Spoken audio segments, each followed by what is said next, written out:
Olá, está no ar mais um JR Entrevista. Eu sou Yuri Ascar e a nossa conversa de hoje é com o secretário nacional do Consumidor, Vadi Damus. A Senacom é vinculada ao Ministério da Justiça e atua sobretudo para garantir a proteção e o exercício dos direitos dos consumidores. Secretário, seja muito bem-vindo. Muito obrigado, Yuri. E aí uma saudação aos seus muitos milhares de telespectadores e telespectadoras.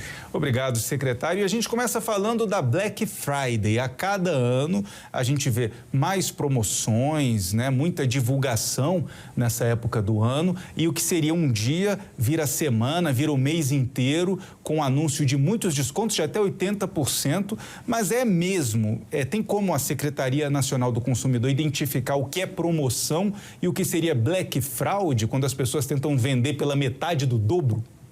Olha, Yuri, claro que nós não temos braços e pernas para monitorar todo o mercado brasileiro.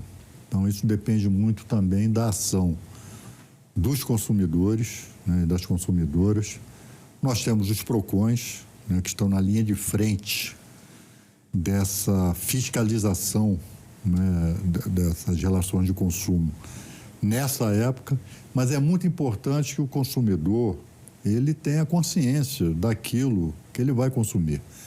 Porque esse momento de Black Friday, que é uma importação que se fez, né, de uma prática das relações de consumo lá nos Estados Unidos, se trouxe para cá, é um momento em que os consumidores querem aproveitar para comprarem produtos, né, abaixo dos preços normais, e os prestadores de serviço, o comércio, enfim, de faturarem mais, né, porque é um consumo de massa, né, de milhões de pessoas.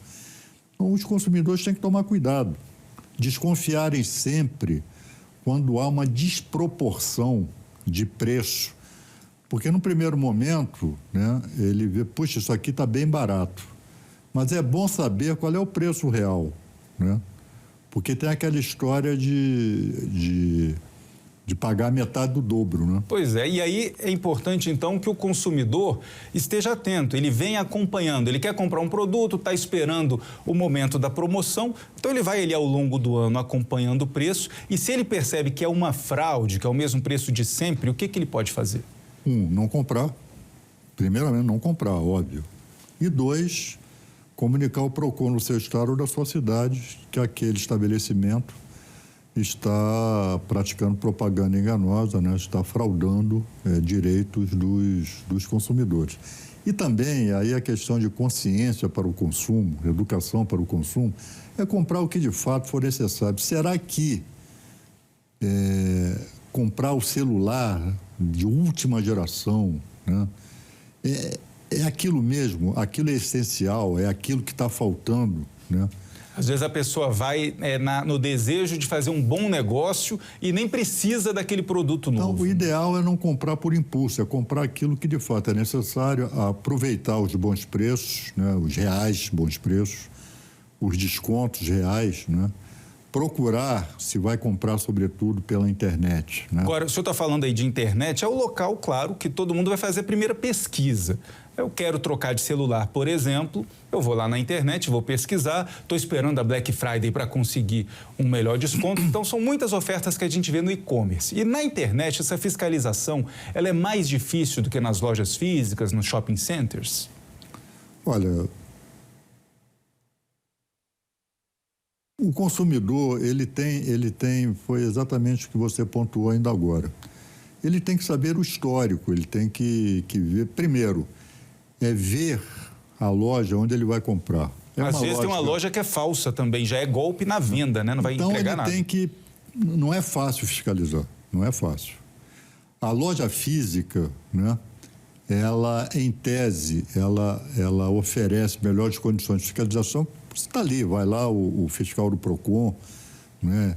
Ele tem condições de falar com o atendente, com o gerente, enfim, de verificar de fato em loco, né, se está havendo algum tipo de fraude, algum tipo de abuso. Já na internet é mais complicado, mas é muito importante que o consumidor saiba que ele tem direito ao arrependimento quando ele faz essas compras pela internet. E o que é o direito ao arrependimento? Em 7 dias ele pode devolver o produto. Sem justificativa? Sem justificativa. Se ele quiser justificar, justifica. Se não quiser justificar, não justifica.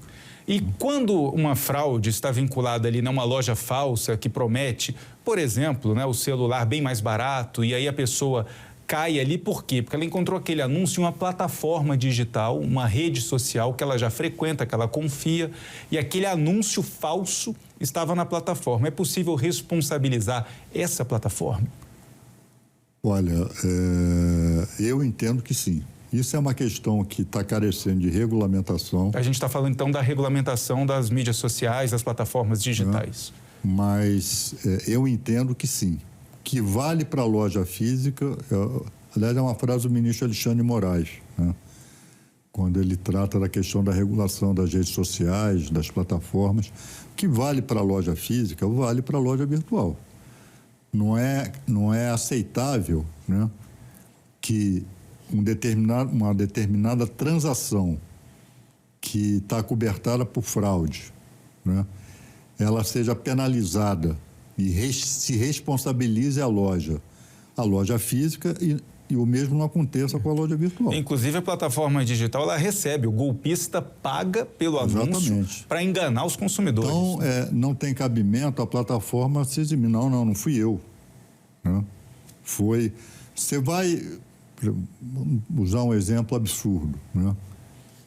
Comercializar arma num shopping center, uma loja qualquer. Eu estou exemplificando pelo absurdo. Pessoa, né? Você vai lá, é proibido, sabia? Sem dúvida. Você vai lá e compra uma... O shopping não vai poder dizer, não, eu não tenho nada a ver com isso, foi a loja.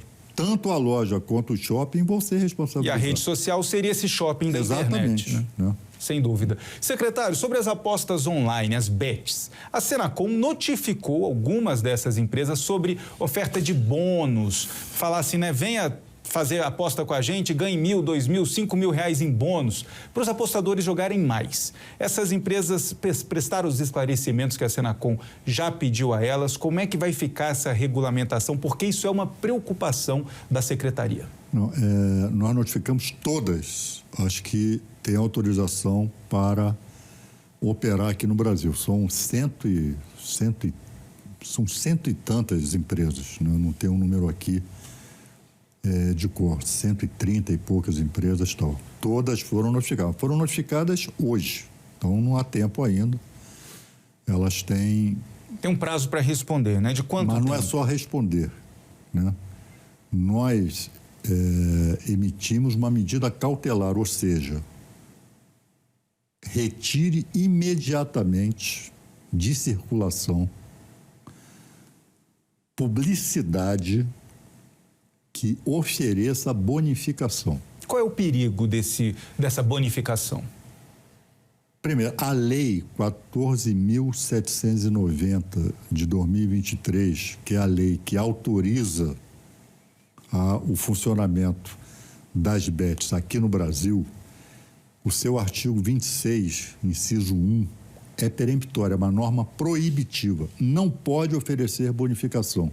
Mas por que isso está na lei? Está na lei porque essa é a porta inicial para que o consumidor, apostador, mergulhe na dependência. E nós sabemos o que significa, é o mesmo mecanismo da dependência em drogas, da dependência em álcool, da dependência em jogo. Cria o vício.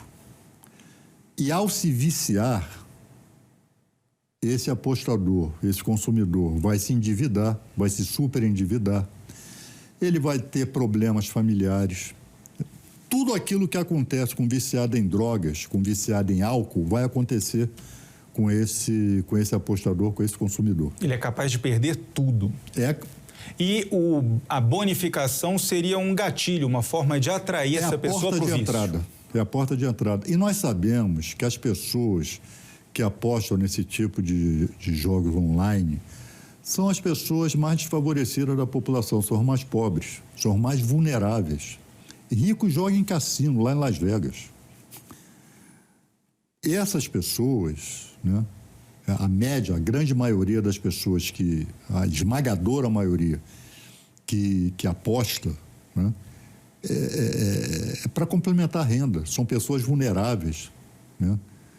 São pessoas que, enfim, que querem ter um rendimento a mais e caem na conversa do ganho fácil. Você pode assistir ao JR Entrevista na Record News, no portal R7, no Play Plus, no Jornal da Record, no JR 24 Horas e também nas nossas redes sociais. A gente segue falando sobre esse assunto porque a Senacom determinou também a suspensão de todo e qualquer tipo de publicidade desses jogos de apostas online para crianças e adolescentes, né? As empresas que descumprirem, inclusive, já podem ser penalizadas. São os mais vulneráveis, né? Crianças, adolescentes. Hoje, qual é a criança que não tem celular e recebe no seu celular, nos seus aplicativos, mensagens publicitárias informando, incitando a que se cadastre? Não pode, a lei também proíbe o cadastro, né, de crianças e adolescentes. Né? Só que mesmo aqueles aplicativos que são feitos para crianças e adolescentes, eles podem ter ali embutidos na propaganda, pode vir de uma casa de aposta, por exemplo. Então, nós estamos proibindo isso. Nós estamos fechando as portas para que isso aconteça, né? E há os famosos influencers, né? Nas redes sociais. Os mirins, inclusive. Meninos os próprios influencers mirins estavam anunciando, fazendo propaganda. Então, nós estamos proibindo isso tudo, né? Nós estamos proibindo isso tudo. Já está proibido? A partir de hoje está. Perfeito. E ainda nesse contexto, né, de internet, tecnologia, como é que a Senacom acompanha a evolução da inteligência artificial que é usada cada vez mais por todas essas plataformas digitais? Porque eu lembro que há poucos meses a Senacom notificou a empresa Meta, dona das redes sociais, das mais famosas que tem, a dar explicações sobre o que eles estão fazendo com os dados fornecidos pelos usuários, né? Como que a inteligência artificial está tratando esse dado. Por que isso é uma fonte de preocupação? Olha, a inteligência artificial é algo que nós não dominamos ainda. Ela já há algum tempo, muitas atividades já se aplica inteligência artificial. Eu soube outro dia, alguém comentou comigo, que já refrigeradores, geladeiras, que são programados, vêm com inteligência artificial para mapear o consumo daquela pessoa. A preferência, o que ela compra, deixa de comprar, para já sugerir a próxima compra, né? Então, é algo que, de fato, traz muita preocupação. Invade a privacidade. A inteligência artificial ela pode ser utilizada para o bem, mas pode ser utilizada para o mal. E é a utilização dela para o mal, para a manipulação dos consumidores, para a apreensão de dados de privacidade. Nós, há algum tempo, o ano passado, o início desse ano, nós vimos uma reportagem, né, muito importante, em que a repórter, ela investigou farmácias. Sabe que a farmácia, a primeira coisa que o atendente faz é: qual é seu CPF? Já registra ali. E já te dá um desconto que, na verdade, não é um desconto. É o preço real. É o preço real. E quem não passa o CPF paga o dobro. Né? E ela capta todos os seus dados. Então, ela sabe que, no caso dessa repórter, né, ela relatando, ela tomava medicamento para depressão, porque é algo da intimidade da pessoa. Inclusive, se não me engano, são remédios de tarja preta. E a informação ficou com a farmácia. E a informação é repassada. Não, ela não fica só com a farmácia. É um cadastro que é revendido, repassado. E uma informação sensível. Né? Então, tudo isso nos traz preocupação. E, na medida em que nós tomamos conhecimento e que isso esteja acontecendo, nós agimos no sentido de tentar coibir. Mas não é uma tarefa fácil. Não. E na área da saúde, outro desafio é tentar impedir os anúncios de, por exemplo, equipamentos, material odontológico. A gente tem no país, né, muita gente que depois vai recorrer a um dentista ou profissional de odontologia porque comprou pela internet até o aparelho. Ele vem de outros países, né? Vem importado, a pessoa usa e quando estraga, aí ela vai atrás de um profissional. E isso também a Senacom já proibiu esse tipo de anúncio de produtos que não tem sequer registro no Brasil. Exatamente, né? E nós estamos pensando, enquanto não sobrevier uma regulamentação, e nós mesmos substituirmos nós aplicarmos a regulação com os nossos instrumentos, ou mediante nota técnica ou portaria, né? O ideal é que as pessoas não comprem esse tipo de mercadoria em plataforma digital. Mas a pessoa vai na clínica e vê, por exemplo, o preço do aparelho ortodôntico, R$5.000. Chega na internet, está 500. Se deixa seduzir por isso, né? Então, nós vamos exigir das plataformas toda a documentação que uma loja física tem que ter se o aparelho é importado, por exemplo. Há uma documentação específica, a origem, o fabricante, se for o caso, prazo de validade, se for o caso, né? E porque para uma loja física que venda isso e esse equipamento é importado, essa loja tem que ter essa documentação, senão ela não pode nem sequer se instalar, não pode comercializar esse produto. Por que na plataforma digital é diferente? Né? Sem dúvida. É aquela questão que vale para a loja física, tem que valer para a loja virtual. Essa é a luta. E outra luta também muito grande que a gente vê a Senacom e os Procons em todo o país, né, brigando em nome dos consumidores, é com as empresas que fornecem energia. Né, nós temos o exemplo de São Paulo, a Enel, 2 anos seguidos, né, sem conseguir restabelecer a energia que foi cortada por questões até climáticas, de grandes tempestades, mas uma demora, né, em oferecer o serviço, em fazer a manutenção enorme, né, considerada absurda por todos os órgãos de consumidores, de proteção e defesa do consumidor. O que a Senacom tem feito nessa área, em específico sobre a Enel, e também para que em todo o país as pessoas tenham um serviço melhor do que o que é prestado atualmente? Eu acho que cabe, primeiramente, Yuri, uma observação, que é o pano de fundo desse debate. A privatização de determinados serviços, como água e energia, é algo correto? É algo aceitável? Eu vou logo responder a você, não. Ninguém pode viver sem beber água. Mas mesmo quando é empresa pública, ela tem que prestar um serviço bom para o consumidor. Sim, mas como é que se fez a campanha na década de 90 pela privatização? Foi demonizando o serviço público, ou seja, o que é público é ruim, é ineficiente e é caro. E o que é privado é bom, é moderno e é barato. É isso que se vê hoje? Não. Não, isso é mentira. Em todas as áreas é preciso ter essa regulamentação. O fator lucro não pode presidir a comercialização de água e a comercialização de energia. A Eletrobras, por exemplo, era uma empresa estatal excepcionalmente boa, excepcionalmente eficiente, e foi privatizada. Está aí o resultado. Essas concessionárias, obviamente, o horizonte delas está restrito à lucratividade e não no interesse dos consumidores. Então, ela não investe, essas empresas acabam não investindo em mão de obra qualificada, ao contrário, demitiram, terceirizaram para baixar salário e não fazem os investimentos necessários. Eventos climáticos severos é algo que já está se prevendo há anos. São severos, trazem danos, trazem transtornos, mas isto tem que estar na dimensão da previsibilidade das empresas. Elas têm que se preparar para isso. Na hora em que o evento climático está acontecendo, inevitavelmente vai faltar luz? Vai. Mas o restabelecimento. O que nós vimos em São Paulo foram dias, semanas, milhares de pessoas sem a volta da luz. Isso é inaceitável. Agora, a gente parte das empresas de energia para uma situação que eu acho que é grave em praticamente todas as empresas, que é o serviço de atendimento ao consumidor.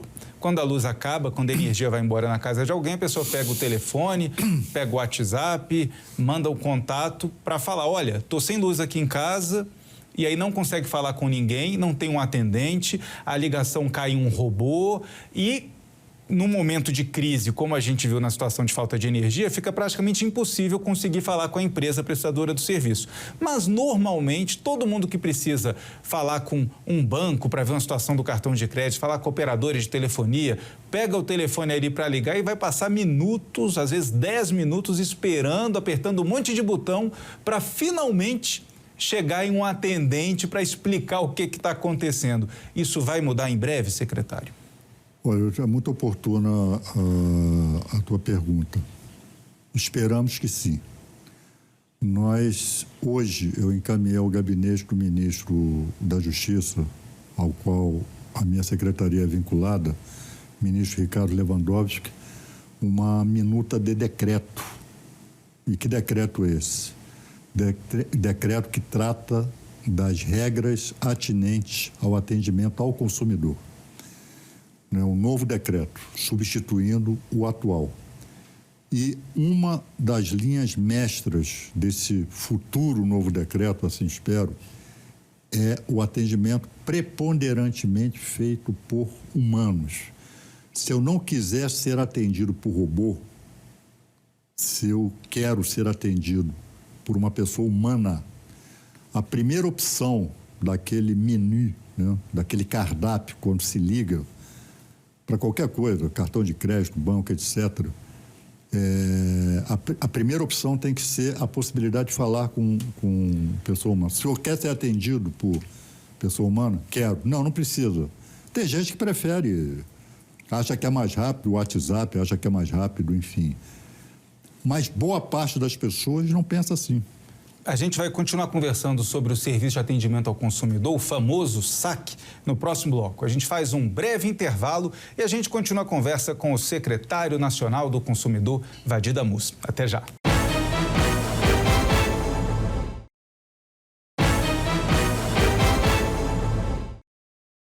Estamos de volta com JR Entrevista e aqui com a gente o secretário nacional do consumidor, Vadir Damus. Secretário, a gente falava então do serviço de atendimento ao consumidor, já está aí com o ministro da Justiça, né? Essa nova minuta, esse novo decreto, com mudanças para trazer uma prioridade para aquele atendimento humano, para a gente conseguir ligar e falar com alguém e não com um robô, com a inteligência artificial. Agora eu digo assim, eu mesmo às vezes prefiro resolver pelo WhatsApp, vai digitando o número, mas quando é uma situação complexa, não tem inteligência artificial que resolve. E aí demora muito, né, até cair em um atendimento que você possa de fato resolver o seu problema. Vai ter que deixar o cliente, vai dizer se a demanda dele foi satisfeita ou não. Isso vai ter que ficar claro, né? Se a demanda dele não tiver sido satisfeita, ele vai ter a chance de reclamar junto aos órgãos de defesa do consumidor e a empresa será chamada a prestar esclarecimentos. Agora, deixa eu só também te esclarecer, informar a todos e todas que estão nos ouvindo e vendo. Nós ouvimos os mais diversos setores ligados às relações de consumo para a elaboração dessa minuta. Ouvimos as agências reguladoras, ouvimos representantes das empresas, ouvimos representantes dos trabalhadores, ouvimos representantes dos órgãos de defesa do consumidor, das entidades civis que tratem do direito do consumidor, como, por exemplo, a OAB. Nós ouvimos todo mundo. As empresas foram ouvidas também? As empresas, através dos seus órgãos de representação. Porque às vezes elas falam assim, não, mas eu não posso oferecer esse serviço porque vai ficar caro demais. Algumas das sugestões desses diversos setores foram acolhidas, outras não. Não dá para... Nós não transformamos esse debate numa Assembleia Geral. Inclusive, a gente vê que há um investimento do atendimento humano das empresas quando elas querem que a gente contrate o serviço. Exatamente. Sempre tem alguém tentando convencer a gente, né? Por exemplo, a hipótese de cancelamento tem que ser imediata e não pode ficar transferindo. Espera aí que eu vou passar para o... Aí o consumidor desiste. Qualquer atendente, o jeito atendeu o telefone, hipótese, cancelamento de serviço. Ela tem que fazer na hora, atendente. Tem que fazer na hora. Quantas e quantas vezes nós não ficamos... A gente... Fica pendurado na linha, desiste. né?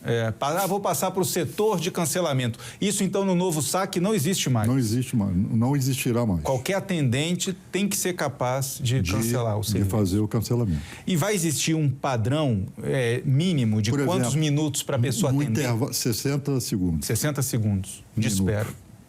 1 minuto. Aquela publicidade, enquanto você está esperando, aí entra uma publicidade qualquer. Vai estar proibido. Não tem publicidade.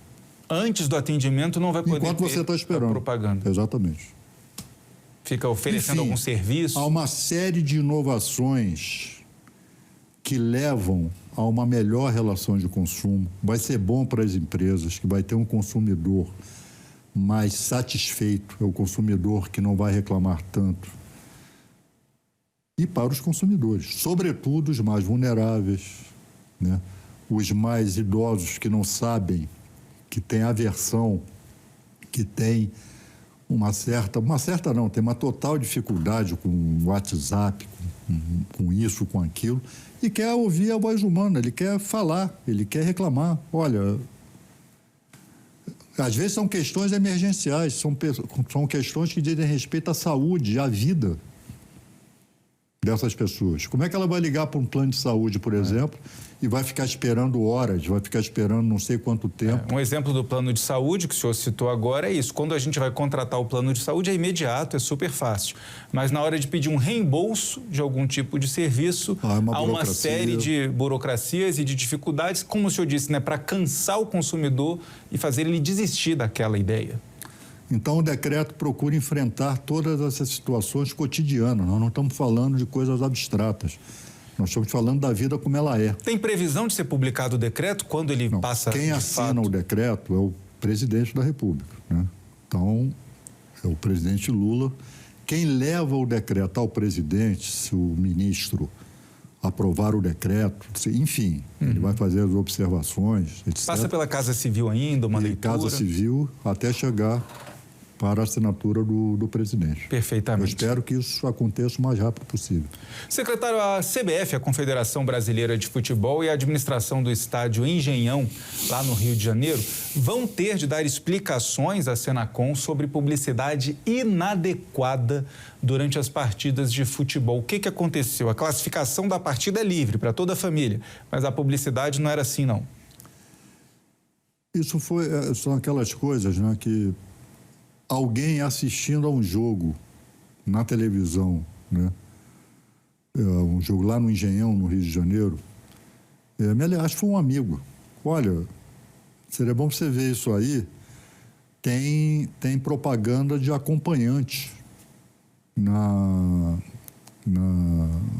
uma faixa lá no estádio, né? Na publicidade do jogo de futebol durante o jogo. Durante o jogo. Propaganda de um... Que não é só os que estão presentes. Quem está presente lá no estádio talvez nem perceba isso, que está ali antenado no jogo, enfim.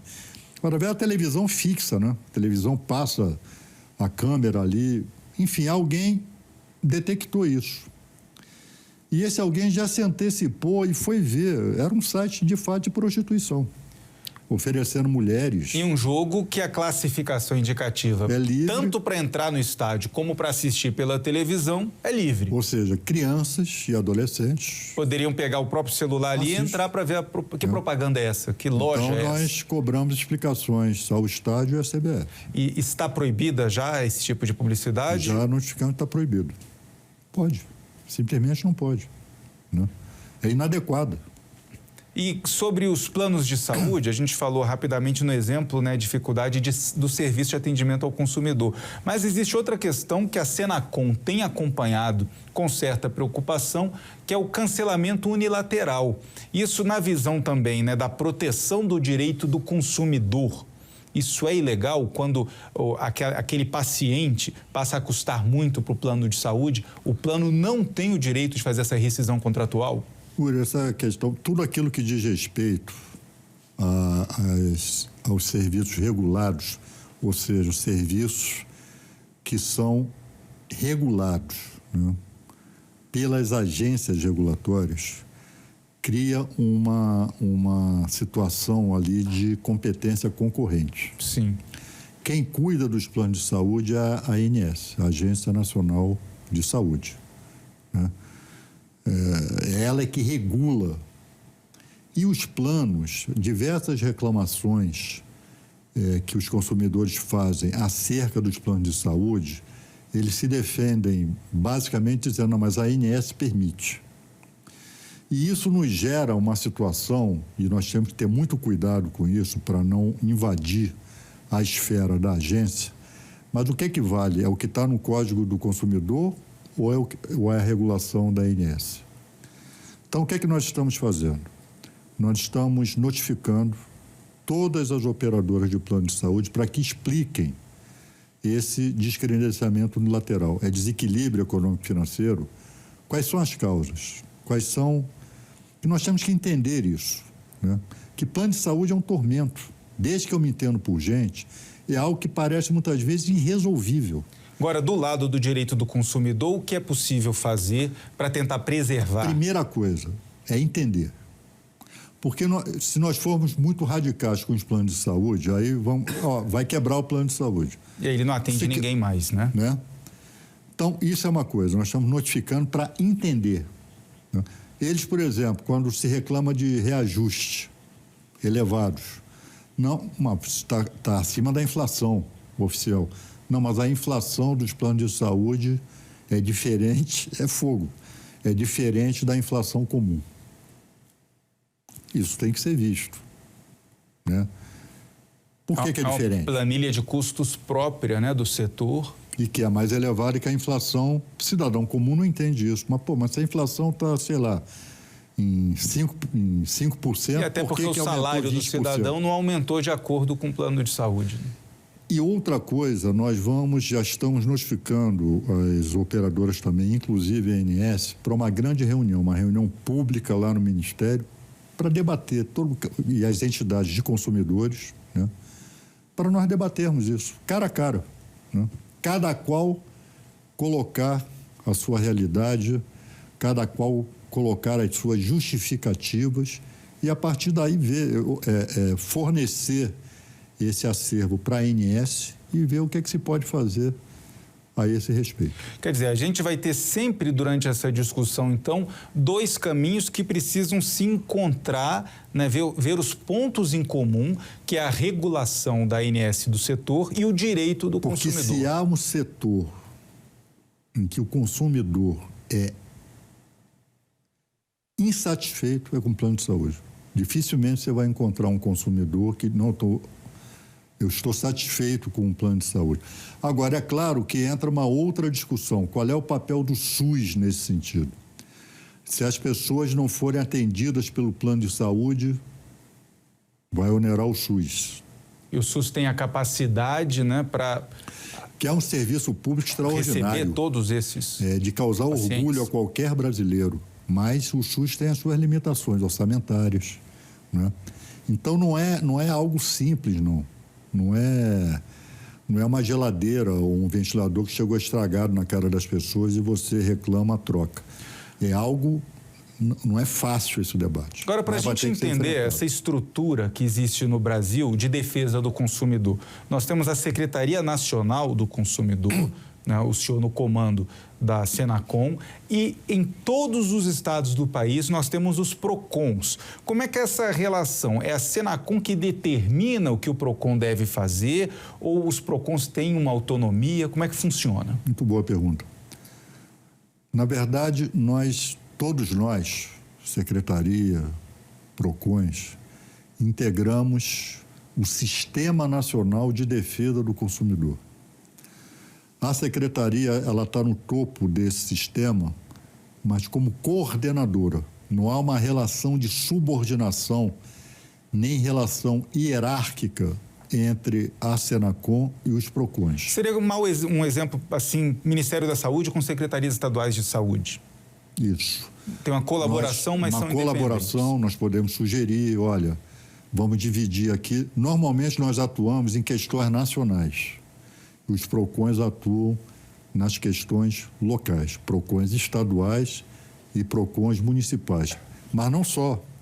Temos o Ministério Público do Consumidor, temos a Defensoria Pública do Consumidor, temos diversas entidades de defesa do consumidor pelo Brasil todo. Temos as OABs, todas as OABs hoje, tanto o Conselho Federal da OAB quanto as seccionais têm as suas comissões de defesa do consumidor. Então, é um sistema capilarizado, né, no Brasil todo e que se reúne periodicamente. Nós temos, se não me engano, 3 ou 4 reuniões por ano, em que nós debatemos todas essas questões. Tudo isso que nós estamos aqui conversando com o teu público, né, isso e muito mais, nós debatemos nesses encontros, para tirarmos diretrizes, né, ter o máximo possível uma atuação comum, não haja discrepância entre o que a Senacom faz e o que o PROCON faça, né?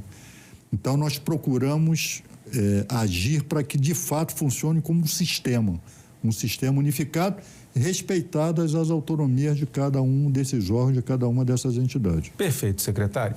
O JR Entrevista fica por aqui. Lembrando que você pode assistir ao programa na Record News, no portal R7, no Play Plus, no Jornal da Record, no JR 24 Horas e também nas nossas redes sociais. Secretário, muito obrigado pela presença aqui com a gente no JR Entrevista. Eu que agradeço. Um forte abraço aí a todas e todos. E muito obrigado também a você pela companhia. Até a próxima. Tchau, tchau.